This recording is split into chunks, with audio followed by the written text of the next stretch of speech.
Everybody's looking at America. Like I just got back from Brazil. Top 5 economy in the world right now, and most of it's based upon agriculture. You know, sugar cane, coconut. You know, their actual human resource, their workforce. The middle class is growing.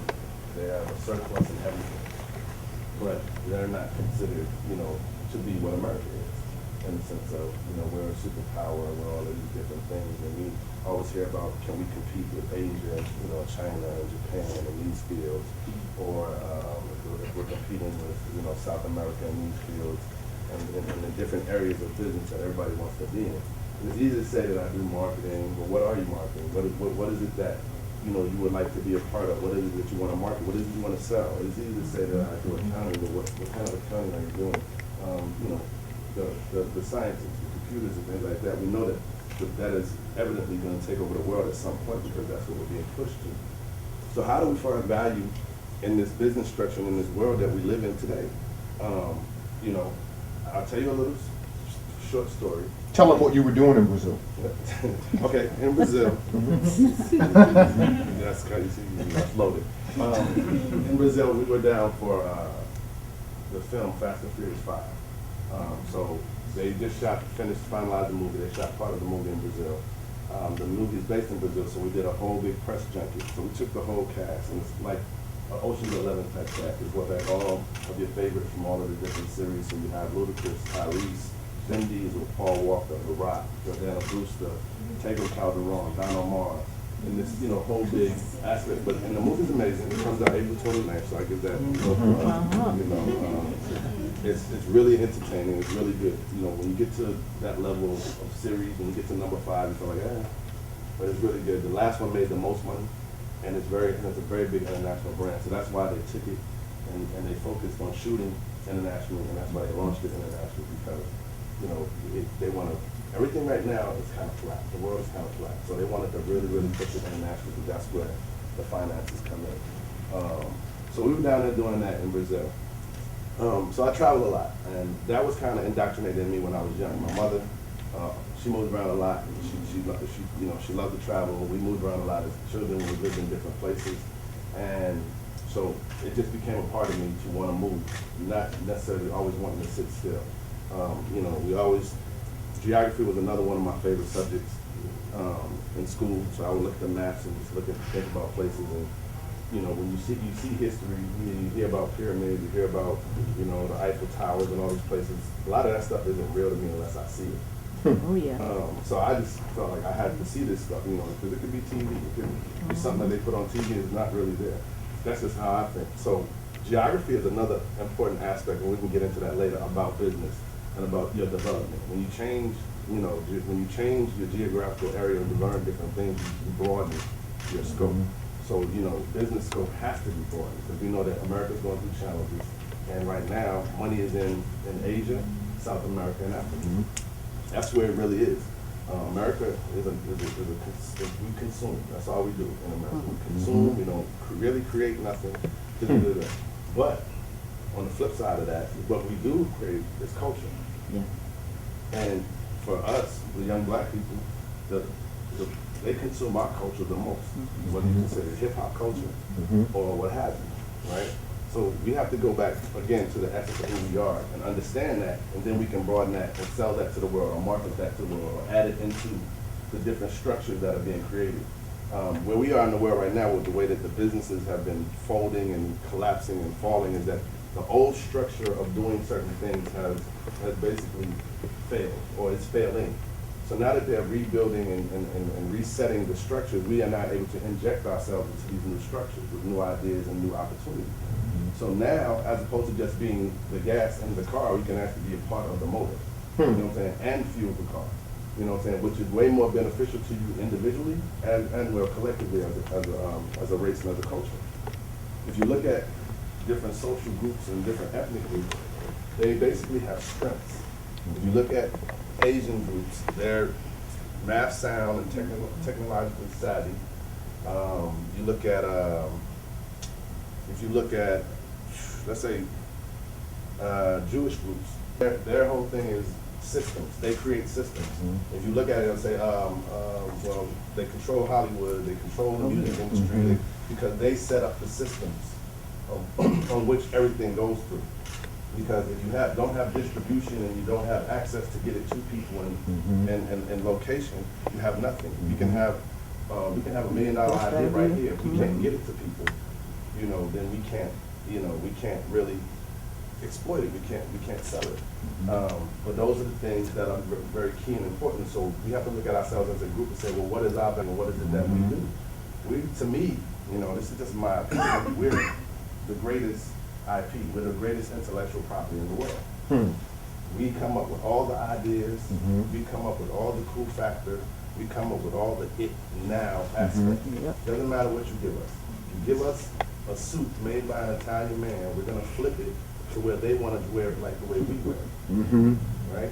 So that comes into certain aspects of us and our confidence and our passion, whether it's about fashion or whether it's just about style or how we feel about ourselves. We emulate and we exude certain things. Doesn't matter what it is you do, whatever it is you give us, we're gonna wear it differently, we're gonna promote it differently, we're gonna do something different with it, even if we didn't create it. We're the intellectual property that rules the world. Our culture is what everybody wants to emulate. Doesn't matter if especially when it comes to music and entertainment. But even that is dictated, and that goes back to what I said, our culture dictates politics. Our culture dictates our politics because we live a certain way. We are a certain way, this is our being. If we don't understand who we are, we won't be able to deal with that. When everything else is getting ruined and falling, everybody's resetting based upon their cultural structure. So that means the Jewish community goes back into their structure of who they are to rebuild what it is they're going to become.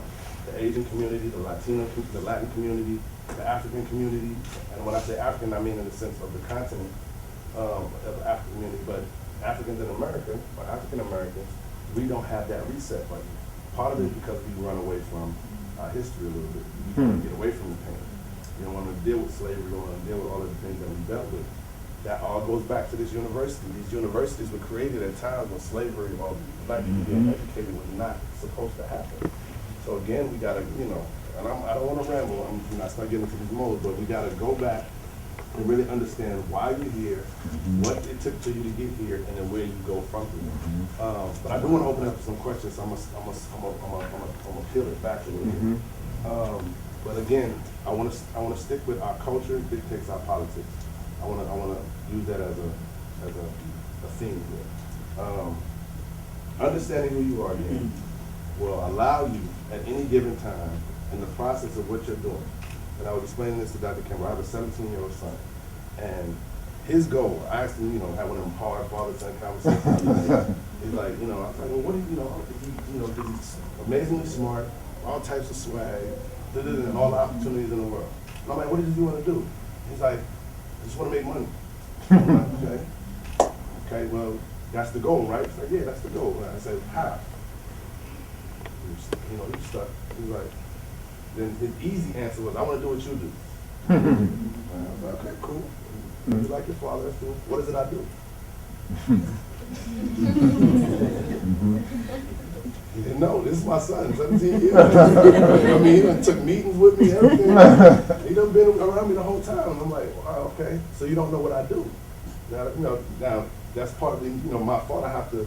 Now I gotta peel that back and let him know what I really do. But I told him at my core, I'm an entrepreneur, I'm a businessman. Now, what I will do is I have to figure out what I'm selling you. You know what I'm saying? But at my core, because I never liked to work for nobody. He was talking about me working at McDonald's. I worked at McDonald's, and I worked at Burger King, then I worked at Domino's. But I did it, just to make sure I had a little bit of money in my pocket. $140 every 2 weeks wasn't enough. I get upset. Like, man, but then I wouldn't work. But then on the side, I was hustling parties. I would do my little flyers, do things like that, host parties or, street promoting, things like that. So all I wanted to do was figure out, I was still figuring myself out. This is while I'm in college. Still figuring myself out, running around, what have you. And in all of that, the process is what teaches you everything, right? The lesson is in the work, right? So it doesn't matter that you're a marketing major, you have to do some work in another field to even understand, the process, even if that's not what you want to do. My passion, things that I did every day that was free, that I didn't care whether I got paid or not, would go to the clubs, party, listen to music, do those things. So where I was going and where I wanted to be was two different places, right? Because everybody was like, be an accountant major, do these things, or what have you. So I was on that path. But every day, as soon as I got out of that, I was over here, right? And so it's a stretch. Some people are able to do that. Some people are able to say, well, I draw for, I'm a great artist and I do that as a passion, but also I'm just very smart, I'm very savvy at numbers or writing or whatever it may be. And so they do that. And sometimes they're able to separate their lives. Like I said, I got to a position where I was able to figure out as an entrepreneur how to make my passion make me money. Now, being an entrepreneur and working for yourself is not an easy thing at all. And I urge everybody to have some level of entrepreneurial spirit. Even if you work with a big company or you're working for somebody, you got to figure out a way to create alternate revenue streams and things that just allow you to feed your soul. Like that, period. Or you'll never survive in any business world. It'll deplete you. It'll take you out of a whole different, unless that is truly your passion. And if that's truly your passion, then go with it and rock with it. But we all know that we have different types of passions, different types of things that feed us, that allow us to push ourselves forward even when we don't feel like we can make it. But going back to my McDonald's story, I just never wanted to work. I never wanted to work for nobody like that. I did it because I wanted to get the money. And so when I'm talking to my son, I'm like, you want to do something, but you just don't know the story. You don't know how to do it. We all go through that. I'm pretty sure most people, to a certain aspect, know what they want to do in here, at least in their head. Like I said, I'm a marketing major, I'm this, I want to do this, service, and what have you. But do we know exactly the steps to get us there? It's a process of trial and error. It's a process of taking the ideas you have in your head and actually throwing them against the wall to see if they stick. There is no absolute, to me. There is no absolute one way to achieve success. There is no age in this. There's no age on achievement. So some people might be like, well, if I don't do it by the time, the story is you go to college, you graduate by the time you're 21, by 22 you have your job, by 25 you're married. We have these sometimes unrealistic structures to how our life is supposed to go. When the process of applying life is not that simple. We learn all the theories, we learn all of the math and the science and what have you, but we never truly learn how to apply it. We don't understand that when we're taking geometry in high school, that it could actually help us in a pool hall if we hustle. You know what I'm saying? Like if you the angles and all of those things. We don't apply it like that. So when we're in these classes and when we're taking these courses, we're not figuring out exactly how do we apply this to what it is we want to do. And so a lot of times we discard a lot of the things that we're learning. We can't do that because when we get into the world, a lot of the things that we're being taught, some of it's filibuster, but if you learn how to process it to fit you, then you know how to make it work for you, no matter what job you do. I don't care if it's McDonald's, and I don't care if it's IBM or Hewlett-Packard or Microsoft. We have to gain a serious basic principle of understanding that we must try to apply, and this is all in the lessons in the work, the things that we learn. If they teach you something today in class, you should challenge yourself to go try it. In a simplistic form. They say, well, if you do this and this, or if you create this business here and you do these things, this is what will happen. I had to explain to my son that what he wanted to do, he had already done, but he didn't know that he did it. Right? He had already done it, he didn't know he did it. My son loves fashion. He just give me sneakers, swag it out, he loves all that. So there was a young fashion company that came to me for an investment.